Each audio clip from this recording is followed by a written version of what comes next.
Why choose a Sleep Number smart bed? Can I make my site softer? Can I make my site firmer? Can we sleep cooler? Sleep Number does that. Cools up to 8 times faster and lets you choose your ideal comfort on either side. Your Sleep Number setting. Enjoy personalized comfort for better sleep night after night. It's our Black Friday sale. Recharge this season with a bundle of cozy, soothing comfort. Now only $17.99 for our C2 mattress and base, plus free premium delivery. Prices higher in Alaska and Hawaii. Check it out at a Sleep Number store or sleepnumber.com today.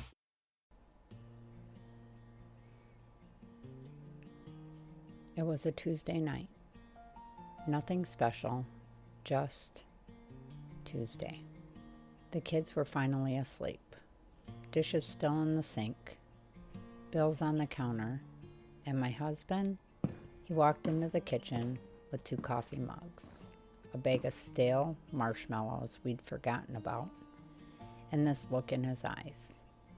No fancy restaurant, no expensive wine, just coffee and conversation. And 22 years of choosing each other. That's what romance looks like in a real marriage. Not grand gestures, not always, sometimes. It's just showing up with stale marshmallows. I'm Maya Hansen, and this is We Are the Hansens. Welcome to the show where we dive into the beautiful, messy, complicated reality of family life. Today's episode, it's personal, it's practical, and if you've ever felt like romance is a luxury you can't afford, this one's for you. We're talking about keeping that spark alive when money is tight, when life is full, when date nights feel impossible, and grand gestures feel out of reach. Because here's what I've learned after 2 decades of marriage and 13 kids. Romance isn't about money you spend. It's about the moments you create. Let's start with some real talk. There's this narrative we're all sold that romance requires money, fancy dinners, expensive gifts, weekend getaways, diamond jewelry, and listen. Those things are lovely, but they're not what keeps love alive. I want to tell you about our first apartment. We were broke, and I mean broke. Our furniture was a mix of hand-me-downs and thrift store finds. Our dining room was a card table with 2 folding chairs. But we had this tradition. Every Friday night, we'd write each other a note. Just a little slip of paper. Something we loved that the other person did that week. Then we'd hide it somewhere in the apartment for the other to find. Sometimes I'd find mine tucked in my coffee mug in the morning. Sometimes in my coat pocket. Once, he hid it inside my favorite book, right at the chapter I was reading. Those notes cost nothing, but they made me feel seen, loved, remembered. And there's actually science behind this. Dr. John Gottman, one of the leading researchers on relationships, has studied thousands of couples over decades. And you know what he found? It's not the grand gestures that predict lasting love. It's the small, consistent acts of attention and affection. He calls them turning toward moments. When your partner says something and you put down your phone to listen, that's a turning toward moment. When you remember their coffee order, when you touch their shoulder as you walk by, when you leave a note, those moments, they're free and they're everything. Another study from Journal of Consumer Research found that couples who prioritize shared experiences over material gifts report significantly higher relationship satisfaction. Not because experiences are inherently better, but because they create memories, stories, inside jokes. A fancy watch might sit in a drawer, but remember the night you danced in the kitchen? Remember the sunset picnic? Remember the time you built a blanket fort and talked until 3 a.m? Those are moments you'll tell the grandkids about. All right, let's get practical. You want romance. You want connection. Let me give you some ideas that cost next to nothing, but create priceless memories. But here's the twist. Don't just throw on Netflix. Make it an event. Create tickets, hand draw them if you want. Assign seats, make a menu, pop some popcorn, dim the lights, and pretend you're somewhere special. Did you know that parents rank financial literacy as the #1 most difficult life skill to teach? Meet Greenlight, the debit card and money app for families. With Greenlight, you can send money to kids quickly, set up chores, automate allowance, and keep an eye on your kids' spending with real-time notifications. Kids learn to earn, save, and spend wisely, and parents can rest easy knowing their kids are learning about money with guardrails in place. Try Greenlight risk-free today at greenlight.com/Wondery. I earned my degree online at Arizona State University. I chose to get my degree at ASU because I knew that I'd get a quality education, they were recognized for excellence, and that I would be prepared for the workforce upon graduating. To be associated with ASU, both as a student and alum, it makes me extremely proud, and having experienced the program, I know now that I'm set up for success. Learn more at asuonline.asu.edu. We've done this with our kids, but Jeremy and I, we do it alone sometimes too. After everyone's asleep, we'll watch something we've both been wanting to see, but we commit. No phones, no distractions, just us. Pick a recipe that's totally new. Maybe it's sushi. Maybe it's a homemade pasta. Maybe it's some wild dessert you saw online. The point isn't perfection. It's the process. Cooking together forces you to collaborate, laugh at mistakes, taste test. It's intimate. Plus, you get to eat your creation together at the end. And if it turns out terrible, even better. Now you have a funny story. There's something magical about getting out of your regular environment, even if it's just at a local park or a trail nearby. Bring a blanket, pack some sandwiches, and just be. Watch the sunset. Talk or don't talk. Sometimes silence with someone you love is its own kind of conversation. Candles, music, a bubble bath, or homemade face masks. You can make them with honey, oatmeal, whatever's in your pantry. Take turns giving each other shoulder rubs. It's luxurious, it's intimate, and it costs maybe $5. This one's became a tradition for us. Get a jar, any jar, and some slips of paper. Then spend an evening going through old photos, reminiscing about your favorite moments together. Every moment you share. Write it down and drop it in that jar. Months later, when you're having a tough day or feeling disconnected, pull out the jar.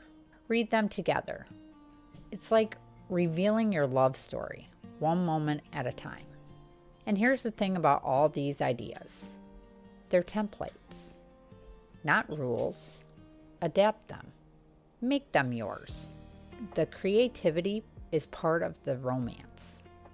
Because romance doesn't always look like candlelit dinners in fancy restaurants. Sometimes it's holding hands during a TV show you both love. Sometimes it's a text in the middle of a busy day that just says, thinking about you.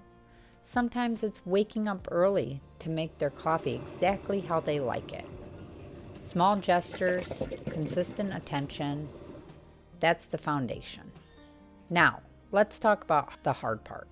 Because I'm not going to sit here and pretend that keeping romance alive on a budget is always easy. It's not. Let's get complicated. Life gets complicated, overwhelming. You've got kids who need attention, bills that need paying, jobs that drain you, households that need managing, and by the end of the day, you're exhausted. The last thing you feel like doing is planning a romantic gesture, even a cheap one. Sometimes you just want to collapse on the couch and zone out. I've been there. More times than I can count. There have been seasons where Jeremy and I, we were like ships passing in the night. Him handling one crisis, me handling another, communication reduced to logistics. Did you pay that bill? Can you pick up the kids? What's for dinner? Romance.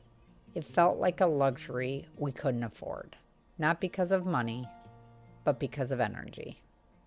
But here's what I've learned during those seasons. The effort counts more than the perfect plan. A 10-minute coffee date at your kitchen table while the kids nap is better than nothing. A voice memo you send during lunch break saying, "I appreciate you," is better than silence.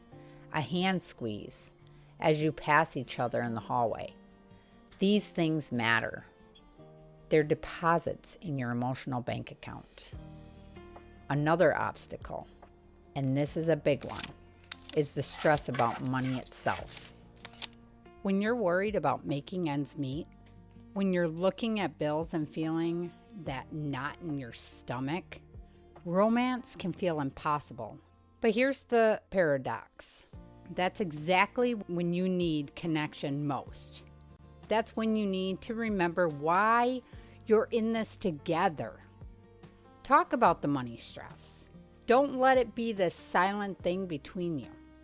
But also, don't let it steal every moment of joy. Some of our most memorable dates happened during our brokest seasons because constraints force creativity. When you can't just throw money at a problem, you have to actually think, innovate, try something different. Like the time we couldn't afford to go out. So we built a blanket fort in our living room. Yes, as adults. And we just talked about everything. Our dreams, our fears, funny stories from when we first met. We talked until 2 a.m. Cost, $0. Memory, priceless. The final obstacle I want to address is simply life phases. Maybe you have a newborn and you're both sleep-deprived zombies. Maybe you're caring for aging parents. Maybe one of you is going through a health challenge. Maybe work is crushing one or both of you right now. Romance looks different in different seasons, and that's okay. Sometimes romance is your partner, taking the baby so you can shower alone. Sometimes it's bringing them soup when they're sick. Sometimes it's just saying, "I see you trying," when everything feels impossible. Grace. Give each other grace. And remember that seasons change. The exhausting ones don't last forever. Before we recorded this episode, I asked our listeners to share their stories. How do you keep romance alive without breaking the bank? And the responses, they were beautiful. I want to share a few with you. Sarah wrote in and told me about a tradition she and her husband started during their first year of marriage. Every month, they swap a single book. But here's the twist. As they read, they leave notes for each other in the margins. Little observations, jokes, love notes, reactions to the story. By the end of the year, they have 12 books filled with their shared journey. A dialogue written between lines of other people's stories. Sarah said, "In our love story, hidden inside our love stories, come on." Marcus and his wife live in the city. Not exactly prime stargazing territory, but once a month, no matter what, they drive 15 minutes to a nearby hill, bring a blanket, and lie there looking up. Sometimes they can barely see stars through the light pollution. Sometimes it rains and they sit in their car instead. Windshield wipers going, just talking. Marcus said the stars aren't really the point. The point is they show up every month, no matter what. It's their sacred time. There's something powerful about rituals, isn't there? About saying this matters, so we protect it. This one made me tear up a little. Thomas is a single dad, widowed young, and he's raising 2 daughters. Every Friday night, he makes brownies from scratch. Nothing fancy, just a box mix and love.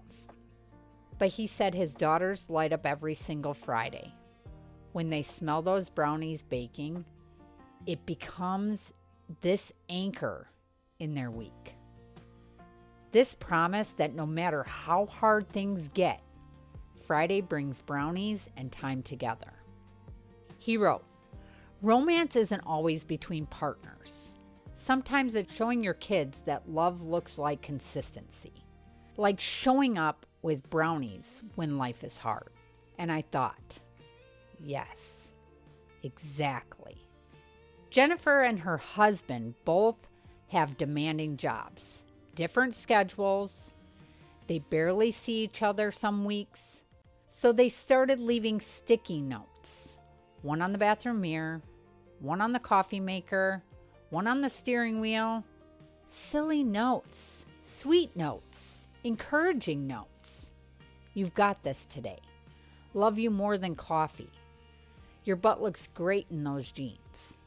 Jennifer said some mornings, finding a note is the difference between a hard day and a bearable one. And it cost, what, 50 cents for a pack of sticky notes? What strikes me about all of these stories is the common thread: thoughtfulness, presence, intentionally. None of these people are spending money they don't have. They're spending attention, time, creativity, and their relationship, they're thriving. All right, we're coming to the end, and I want to leave you with something concrete. Practical steps you can take starting today. Even if it's just 15 minutes a day, protect it fiercely. No phones, no TV, just conversation. Check in with each other. Ask better questions than, "How was your day?" Try, "What made you laugh today?" Or, "What's something you're looking forward to?" Or, "What's weighing on you right now?" A text that says, "Proud of you." Their favorite snack picked up on the way home. A back rub without being asked. Doing the chores they hate without making a big deal about it. These tiny acts of service and affection, they're the glue. Weekly date nights, even if they're at home after the kids are asleep. Monthly adventures, even if it's just exploring a new neighborhood. Morning coffee together before the chaos starts.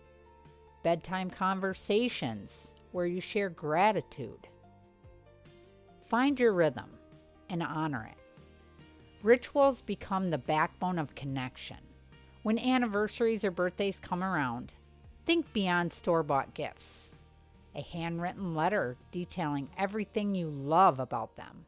A playlist of songs that remind you of your relationship. A photo book you made yourself.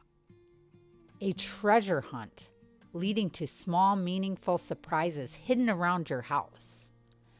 A day where you recreate your first date on a budget. The thought behind it means more than the price tag ever could. Don't just think nice things about your partner. Say them. Often. Specifically. Not just, "I love you," though say that too. But "I love how patient you were with our daughter today."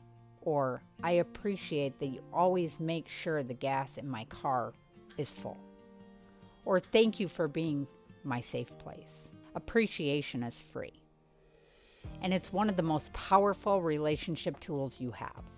Here's the bottom line, friends. Romance isn't about money. It never has been. It's about showing someone consistency and creativity, that they matter, that you see them, that you choose them, and that you can do on any budget. Thank you for spending time with me today. I hope you're walking away with fresh ideas, renewed hope, and maybe a reminder that the best things in life really are free. If this episode resonated with you, do me a favor. Share it with someone who needs to hear it.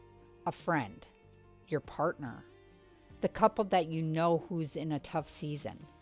Sometimes we all need a reminder that love doesn't have to be expensive to be extraordinary. And hey, if you try any of these ideas, I want to hear about it. Find us on our social media, Facebook, on We Are the Hansons, and send us a message. Get on over to our YouTube channel and check us out. Subscribe. We're all in this together, figuring out how to love well in real life. Before I let you go, I'll leave you with this. Love isn't measured in dollars. It's measured in moments, in attention paid, in showing up when it's hard, in choosing each other even when romance feels impossible. Especially then. I'm Maya Hanson. This has been We Are the Hansons. Until next time, keep laughing, keep loving, and keep showing up for each other often.